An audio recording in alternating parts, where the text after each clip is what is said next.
আর কে কে বেঁচে আছে বল। মালাকুল মউত বলবে মাবুদ কেউ নাই, মানুষ নাই, জিন নাই, ফেরেশতাও নাই, শুধু আমার তিনজন কলিগ বাকি। কয়জন? জোরে বলেন কয়জন? জিব্রাইল বাকি, ইসরাফিল বাকি, মিকাইল আর আমি আজরাইল। আল্লাহ বলবে মিকাইলের রূহ কবজ করে নিয়ে আয়। যে মিকাইল আমার আদেশে পৃথিবীতে বৃষ্টি ঝরাতো, আমার আদেশে ক্ষেত খামারে ফসলের ব্যবস্থা করে দিত, আমার আদেশে মানুষের রিজিকের হিসাব রাখতো, এই মিকাইলের রূহ কবজ করে নিয়ে আয়। এক নাম্বার কলিগ শেষ। কলিগ বুঝেন তো? সহকর্মী। কলিগ মানে কি? সহকর্মী। এক নাম্বার কলিগ নাই। আল্লাহ বলবে যা এবার ইসরাফিলের রূহ কবজ কর।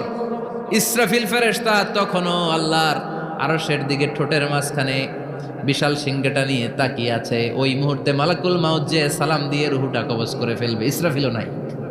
ইসরাফিলও